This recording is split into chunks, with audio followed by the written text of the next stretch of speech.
bechamel and you add cheese as well, it's amore. Some may say it's from Mars, some may call it cheese sauce, it's amore. You can put it in the lasagna tin, make it thick or thin, and do it your way. When you make bechamel and you add cheese as well, it's amore. You're listening to Rebecca Bowen with Quite a Stir on Radio Cardiff 98.7 FM. Good evening, you're listening to Rebecca Bowen, and tonight we're diving into one of Cardiff's most talked about street food success stories, Dirty Gnocchi, a brand that's taken food success classic and turned it into something really good. From the buzz of a pop-up food festival to a permanent home inside Cardiff Market, Dirty Gnocchi has built a reputation for rich flavours, indulgent dishes and a menu that doesn't hold back. If you like your comfort food turned all the way up, we're talking loaded sauces and big energy, you're in the right place. So let's get into the story, the food and what makes Dirty Gnocchi one of the most exciting names on the local food scene right now. Welcome to the show, Reese. Hiya, thanks for having me, appreciate it. You're welcome. Would you like to give shout outs to family and friends listening in? Yeah, I'll just say hello to Laura, my wife, who's at home looking after our two boys, Arthur and Toby, this evening. Beautiful names. Hi, Laura. And it's the first time that some of our listeners are aligning their snack plate or their tea with the theme of the show. Oh, amazing. So they're all having like bolognese and pasta. They were all loving your photos. Oh, super, that's great. Yeah.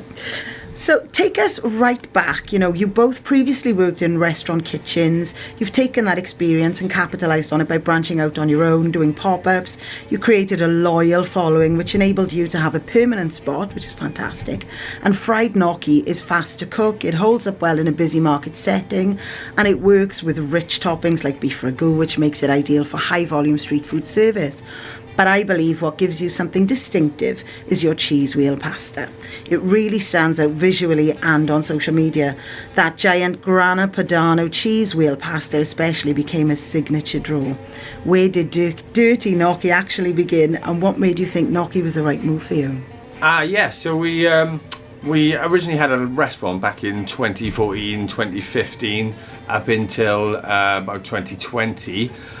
Things were going really great. We were a very busy restaurant.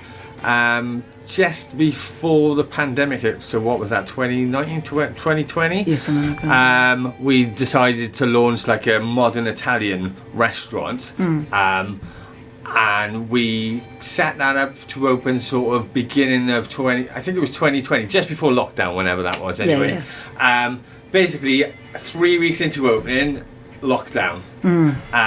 So we were like, we don't know what to do here. We're a bit, this has messed us up a bit. So we sort of seen a lot of people were getting into the outdoor eating, building these areas.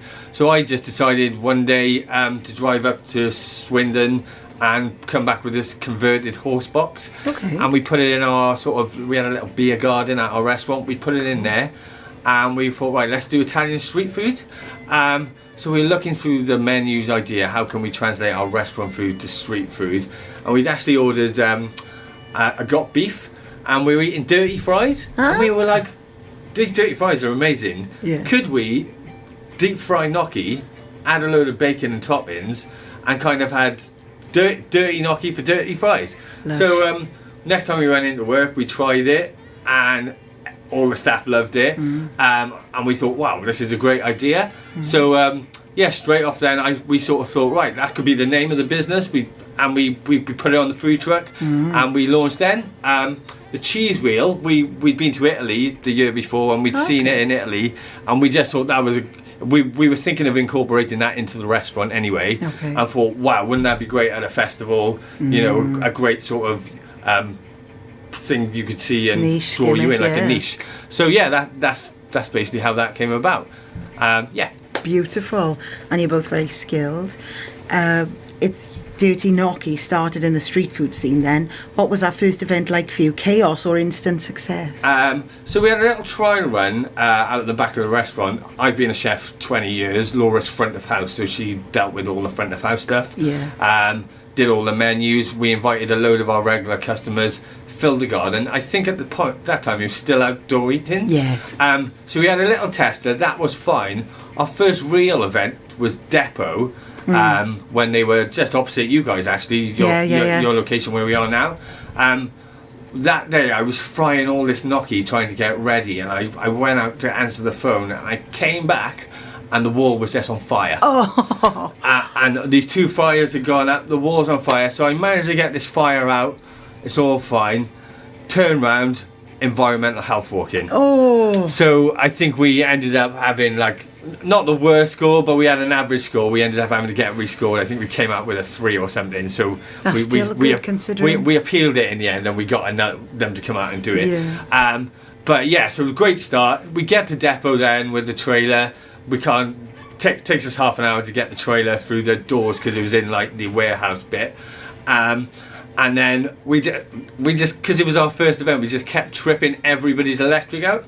So every time I put a basket of gnocchi down, the whole place would the DJ would go down. It was enough. Actually, the DJ didn't go down. I'll admit, I went out to flick the trip switch and I flicked the whole main trip switch and I knocked the DJ out for about 5 seconds. So not a great start.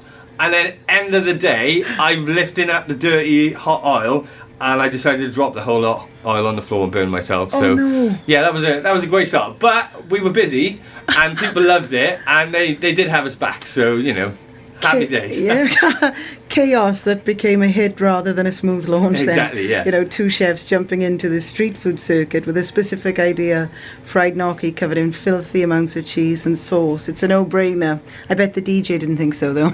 Probably not. No, he doesn't know. He knows now if he's listening, but he didn't know at the time. Did you burn yourself pretty bad with it? I was okay. No, the worst one we had. We were at the Welsh Street Food Awards. Oh yeah. And we sound really accident prone. We're not that bad. We had this massive guy. We had this horse box with a ramp, where they lead the horses up. Yeah. And we'd served out the back of the ramp, and we had this massive drunk guy barrel up and jump because he saw the cheese wheel. Jump on the cheese wheel. And have you seen the movie Titanic? The whole thing went like Titanic. And next thing you know, fryers, they were tabletop fryers. Again, hot oil everywhere. We ended up in A&E. And we were running the restaurant at the time as well, so we had to get staff come down from the restaurant to clean up the mess because there was mess everywhere. And we ended up in A&E, and we had to close up. And we never know if we could have won that street food award, but we were doing pretty well at the time. But yeah, so I hope that guy was held accountable. We never thought he sort of ran away, to be honest. But things happen. Luckily, none of the punters were hurt. It was and we were fine afterwards. But God. But yeah, so it wasn't as smooth as it starts. But people still love the food, so positives. Nightmare scenario. But what did those early days at places like Depot teach you about your brand and your audience then? It just taught us really that we were offering sort of something different because there's not a lot of Italian street food traders. We definitely noticed straight away the cheese wheel drew a lot of attention. It does, doesn't it? And people will form a queue and people will get their phones out and film it. I think what really has put us in good stead is running a restaurant and owning a restaurant, and me being a chef for 20 years and Laura doing front of house management for 20 years and getting her hands dirty in the kitchen now and again as well. What really put us in good stead is we were providing quality restaurant food but at a lower price point. Yes. So I think whereas a lot of street food traders maybe come out, they start off in their own kitchens and then move into trailers or gazebos, because we had that 20 years experience of cooking and serving customers in restaurants. I think that really helped us out a lot. And the fact that you're hardened chefs with that experience behind you, when those tragic incidents happen, it doesn't put you off, you just roll with it. You just got to crack on, haven't you? If you've ever watched any TV show, there's always chaos in the back. You just got to crack on and not show the chaos. Wow. And the concept is instantly memorable, like you said. And if you walk through Depot and saw that giant cheese wheel steaming pasta, it does leave a lasting impression. And where street food is concerned, that's hugely important. Yeah, definitely. Yeah. Now, Dirty Gnocchi isn't your typical Italian. Where did the indulgent style come from? I like really rich food. I like eating rich food. Yeah. And I always trained in like French and Italian restaurants, and your recipes are always quite. You're always trying to give people this like decadence and almost the luxury, so they don't go away hungry. It's homely food. So probably from that experience. And the cheese wheel pasta spots across London had already made pasta feel trendy and theatrical again. And you pushed that further into the street food territory, I love it. And usually, visually, you understand the modern food culture really well. A giant parmesan wheel, molten cheese, the crispy gnocchi, the glossy ragu, and it photographs brilliantly on TikTok and Insta. In markets like Cardiff Market, that kind of visual identity can build a queue faster than traditional fine dining credibility could ever do, isn't it? Yeah, like you were saying, they get their phones out. Yeah, no, definitely. Like TikTok's been massive for us. We're not even really on TikTok or active, but I'll get like people I know from like the valleys will go, "Oh, I've seen you on TikTok." And I'm like, "Can you show me the video?" And it'll have like.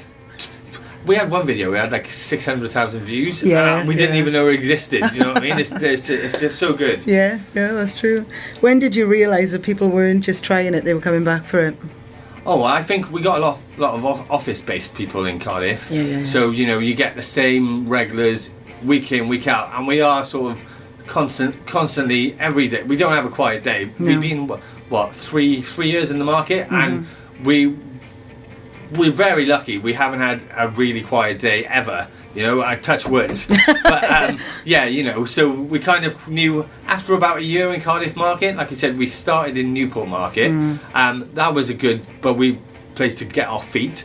But living in Cardiff and travelling to Newport with the kids, it just wasn't feasible. No. So when Cardiff Market came up, we sort of jumped up the chance. Perfect. And the fact that it's just daytimes, we get to see the kids is a plus. But just the fact that, every Monday we're serving like 80 to 100 customers. So You've truly built a cult following. Magic. You're listening to Rebecca Bowen with Quite a Stir on Radio Cardiff 98.7 FM. Welcome back to the show. I'm joined with Rhys of Dirty Gnocchi.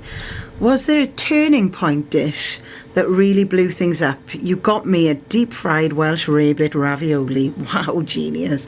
You even do a cockles and lava bread number. Talk about a meeting of beautiful cuisines. So I guess our beef ragu is probably our standout dish. It's a 6-hour slow cook beef shin, and it's like packed with like bold flavours, red wine, tomato, and that's just simmered down 6 hours, and it's so indulgent. It's beautiful, and that kind of goes on top of our cheese wheel pasta. So you kind of almost got this lasagna style flavouring about it, and like that is probably the dish where I would say I took bolognese off and I put that on, and we just went up a level in customers. Definitely.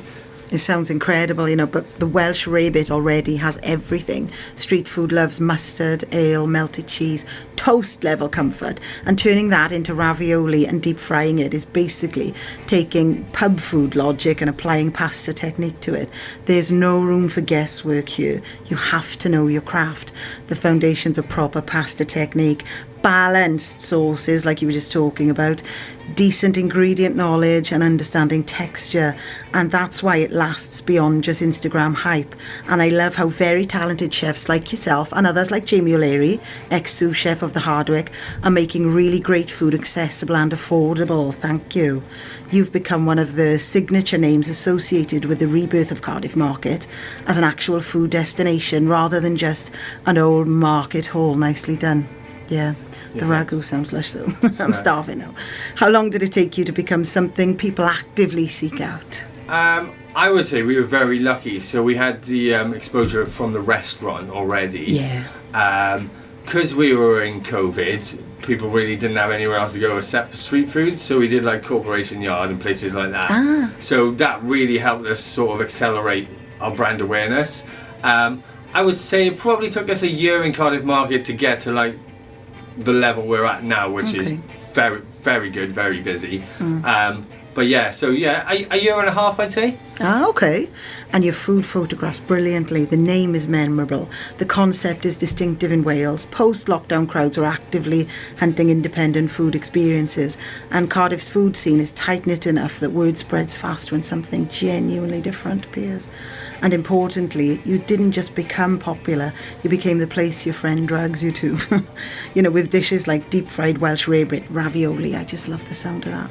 You already had enough reputation that specials became events in themselves. People weren't just eating there because they happened to be in the market. They would go into the market because Dirty Gnocchi was there. Kudos to you. Thank you. Yeah. What made you decide to move into the market, and how big a step was that for you? Like I said, you know, we were already in Newport Market. That was sort of 11 in the morning till 10 at night. That was fairly busy. It was pretty decent. We got right in on doors opening, which was really good, so there was a lot of hype. Mainly our main reason for going into Cardiff was family, living in Cardiff and having 2 young children, especially that it's only open in the days. And our idea was to run the 2 of them, maybe have staff in Newport and keep Cardiff. But Cardiff just blew up. There's so much footfall. It blew up. We thought, you know what, we don't need to run ourselves ragged and do the 2 stalls. Let's nice. Focus on Cardiff, and maybe something else will come up in the future more local to Cardiff. And street food is exciting, but it is also brutal. Unpredictable weather, inconsistent footfall, hauling equipment around, limited prep space, and constantly chasing the next event. And a permanent market unit changes everything. Suddenly you have a fixed kitchen, repeat lunchtime trade, regular customers, storage, a recognisable home, and a place people can actually find you reliably, isn't it? Yeah. Did having a permanent stall change how you operate creatively or commercially? I would say probably not, because we always had a kind of permanent stall. I would say it's the other way around when we have to do festivals and, you know, lug stuff around and find places to prep for festivals. That is an absolute nightmare. I've got so much sort of admiration for the guys who do that full term and do like Jake from Bearded Taco does like Green Man, which is a massive festival. And I see every year he says like, mate, you're going to do Green Man? And they've asked us, and I'm like, I don't think I could cope, because it's like a month's worth of trade in 3 days, and you've got to be. You could handle that. I don't want to handle it. That's the difference. Do you know what I mean? I like having my comfortable little area. You're in your comfort zone now. Yeah, do you know what I mean? I wish I was you know, ambitious enough to do one. It's not ambition, but crazy, I would say, because it's such hard work, and it's not just those 2-3 days. It's like 7 days of just prepping and prepping and prepping and prepping, and then you've got to store all that food and ship it up there. A lot of admiration for those guys. And Cardiff Market is busy and competitive. How do you think you stand out in that environment? I think we all stand out. Yeah, we're all brilliant, and if it wasn't for everyone in there being brilliant, we wouldn't be as busy. Exactly, I love that. We all bring footfall, and one day somebody will come to us, next day they'll go and have some tacos, next day furnace, and I think we've all got the same customers. They just come to us for different days, and honestly, they're the best people, and I'm not just saying that to suck up. They're the best people, and the food's great, and I'd eat there myself, and we do like swaps every day, you know. I might have a taco and Jake will have a pasta or whatever, but yeah, it's a brilliant place. It's great. It is. I've only had, you're my 3rd one from Cardiff Market. We've had Nick from Bow Selector, and obviously Nick's my next door neighbour, so I love it. Big up both of them. What's it like going from festivals and pop-ups to a daily lunchtime rush with queues out of the door? Sometimes every day feels like a festival, but in a good way. But we just have to be really on top of our game, really organised, make sure all the orders are, you know, up to scratch and everything's coming in. It's great fun, it's hard work, but it is nice being in your own unit and not sort of chasing your tail in a field. So For most street food operators, I think the transition is less we've made it and more, oh no, this is every single day now, like you said, the queues. And you both probably felt that intensely when you settled into the market. I mean, festival chaos and service is chaotic, but like you said, it's temporary. one huge rush, adrenaline carrying you through, then recovery afterward. A permanent market rush is relentless. You've got the office workers, you've got the queues forming at different times, prep schedule, staffing rotas. There's so much. The psychology changes completely at festivals. People are relaxed, they'll think they can wait 25 minutes, they're there all day, probably high. But at a weekday lunch service, they need it in 8 minutes because they might be late back to work, isn't it? Yeah, well, we've had to sort of set it up so it is fast, so you can come to us and get a freshly cooked pasta. I just want to say as well, we can do without our team. We've got like 2 really great chefs working for us as well. So they're running the ship most days, to be honest, while me and Laura are doing back stuff. All the other stuff. And we do all the festivals, myself and Laura. But yeah, as I was saying, you've got to be fast. So you can come in the market and get a freshly cooked pasta with like our beef ragu, and you can have it in front of you in 4 or 5 minutes. Yeah. And it's got to be done like that. Otherwise, people won't come to you because they can't get back their to lunch work. break. Yeah, absolutely. And you want to talk about the night market? Oh yeah. So coming up, I believe it's Friday next week. The 22nd, I think. The 22nd, I think. There is another night market in Cardiff, so if you guys can get down there, it's a great atmosphere. There's a few places serving booze as well, so you can have a drink. Ooh, so yay. yeah, definitely check it out. There'll be a live music normally as well, but don't quote me on that. Okay. I'm pretty sure there is. Cool. You've done pop-ups across different venues. What did those experiences add that a fixed stall doesn't? They basically gave us a bit more outreach, I think, a bit more reach even, sorry. So we did like the Thirsty Elephant in Pontyclin. Oh yeah. So it just gives us, those people that might not be able to get out on the market or maybe have seen us on TikTok and want to try us, then it gives them an opportunity to come out, to their village and try us. And then if they like us, then they might come and find us at a festival or, in the market. Yeah, and I think a stall gives you stability, routine and loyal repeat trade. Oh, definitely, yeah. How do you adapt your menu or energy when you're at a festival versus the market? Does your menu change? The menu changed a little bit, yeah. We kind of streamline it. We don't normally do the beef ragu because it takes 6 hours to cook, and I'm having to cook like hundreds. Yeah. Like I can do 600 people in 2 hours at a festival. So I normally just go for a bolognese because I can get a few big pots of bolognese, and I'll cook, and then I can do another batch, a couple of hours later. So that's about it really. We streamline it a bit, but otherwise you're still getting fresh pasta and great food. So yeah. But not as intense, yeah, I get that. Now you've built a following across South Wales. Did that growth feel gradual or did it suddenly just take off? Gradual at first. It was gradual, was it? Probably like anything, but there was probably a point about 2 years ago where like TikTok went a bit mad and we had like, some really good like influencers, bloggers come in and just do videos, and their videos would like, we had one video go on TikTok, it was something like 600,000 followers. Wow. Ridiculous. And we were like, wow.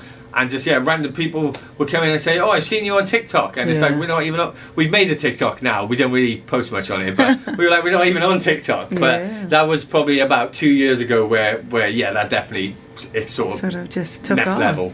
Amazing. You're listening to Rebecca Bowen with Quite a Stir on Radio Cardiff 98.7 FM. That was a tune, Black Puma Colours, that Hiraeth introduced to us. We love that one.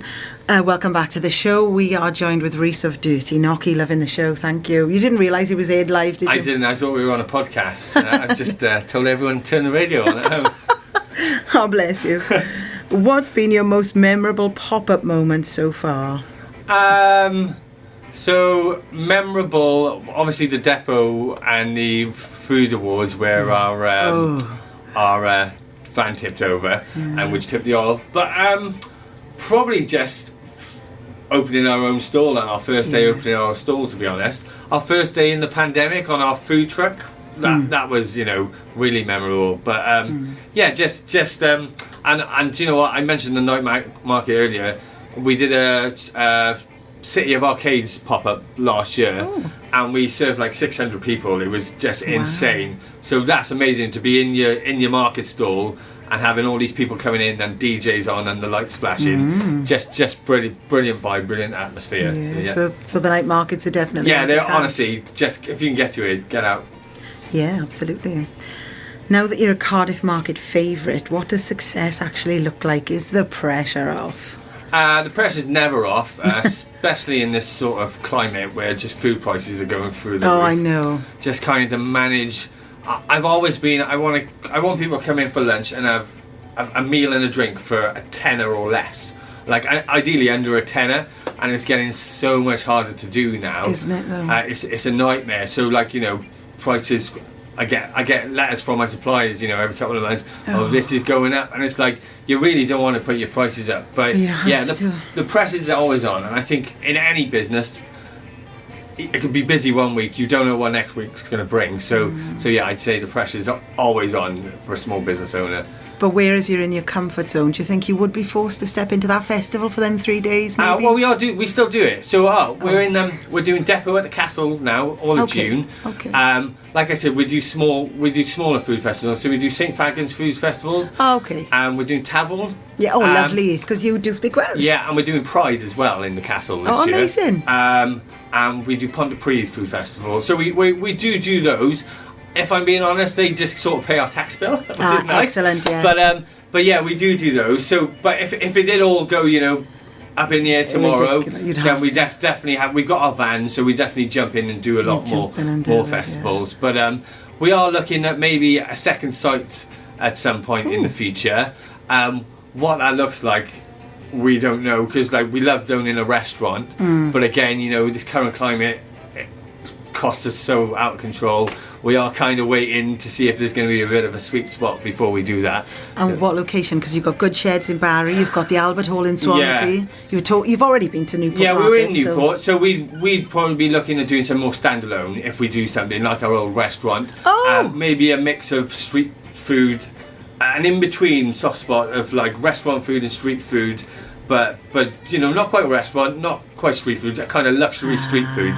But something sort of along the lines of, what a Hirite are doing and stuff. Now they're lovely. doing the pig and swill. Yeah. So something more like that, maybe. Oh, fantastic. Wouldn't that be in Cardiff then? Yeah, definitely in Cardiff or, surrounding area. But you never know. Next year and a half, maybe. Oh, right, so that just covered the next question. I'm sorry. What's next? More locations, bigger festivals, or keeping it tight and authentic? Just see my last answer. What's been your most creative or unexpected special so far? Well, we did the Welsh rabbit nachos, so that was fresh pasta with a cheesy Welsh rabbit filling. Scrum. And it was like ravioli. We deep fried it so it went crispy, and then you had a cheesy and tomato sauce on top of it. That was we did that in Newport, I think, and then we did it at a couple of festivals. But that was quite cool. That went down well.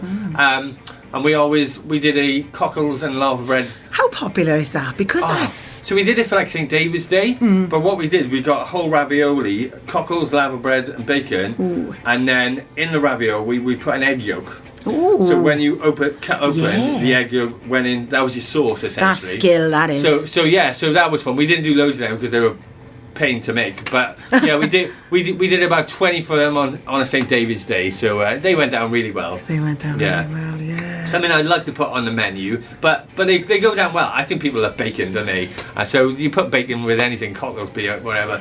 The cockles and lava bread, it is an acquired taste. It is an acquired taste, but they're staunch Welsh, patriotic, they love it. St David's Day especially, maybe they wouldn't sell as well on another day, but definitely sold well on St David's Day. So that's, great. Is there a menu item you think that deserves more hype? I don't know, that's a bit of a difficult question. I think, like I said earlier, the beef ragu, the 6-hour beef ragu, is just amazing, but it gets quite a lot of hype anyway. It gets quite it is everyone's favourite, but when people come in, all the staff will recommend it and say, look, have the beef ragu. Yeah. But no, I think they're all equally as good as each other, but yeah. What's your personal favourite? The beef ragu on pasta. Can you not tell? Yeah. What's Laura's favourite? Probably the beef ragu on the gnocchi, I think. Yeah. But we did a pop-up last year, and we did a deep fried lasagna. So what we did for that, we were doing a thing called Plates at the Park in the old gathering ground where the pig and swill was going actually.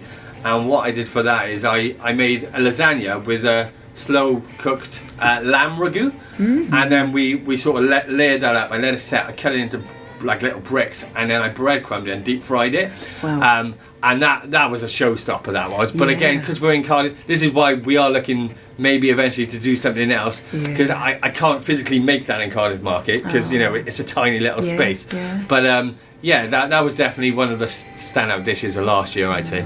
And that's why you want the restaurant, so you can experiment It'd be not. more. I don't say I definitely want a restaurant, but it's something where I'd have to twist Laura's arm, because I think she's quite happy, you know, at the moment with Yeah. way things are going. I think I Yeah. get an idea in my head and I like to go for it. But yeah, maybe in the future. Do your children love your Italian? Oh yeah, they love it. And you know what?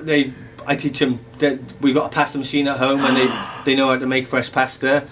They're 9 and 10 and they know how to make fresh simple little pasta. recipe, 100 grams of Big flour. up, yeah. Come Yeah. on, that's amazing. Honestly, they'll do it, and they'll put it through the machine, and then we'll make different shapes and stuff. So, yeah. Wowzers. But it's a simple recipe. It's really easy. It's 100 grams of flour, Yeah, I know. 2 yeah. eggs, and a little bit of water and salt, and then Yeah. a bit of oil. You've got. But it's that gluten you've got to made. stretch out, is that? I know, but just, nice rolling pin. Buy a machine, 20 quid Amazon, and you can I make got your own one, pasta. yeah, There we no, go. yeah, fantastic. Yeah. And it's great fun as well. So. I'm really proud that you do that. yeah, Go on. not Some every more- night, but we do it. More people should Yeah. do that. You're listening to Rebecca Bowen with Quite a Stir on Radio Cardiff 98.7 FM.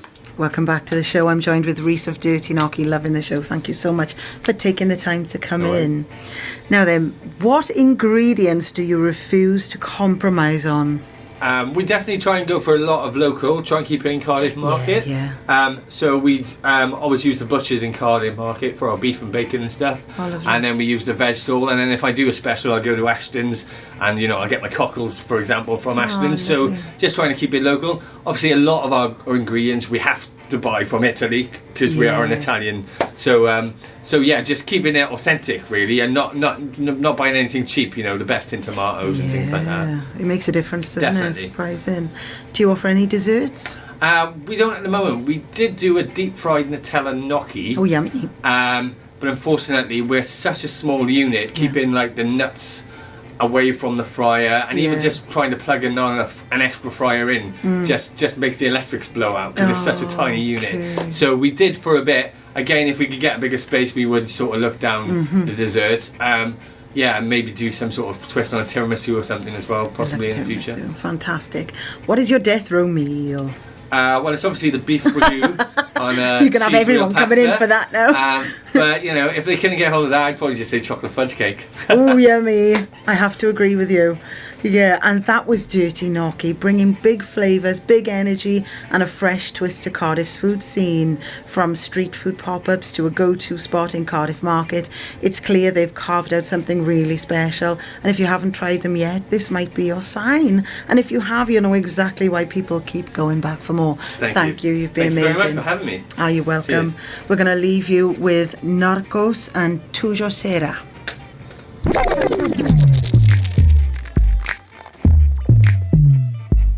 Radio Cardiff.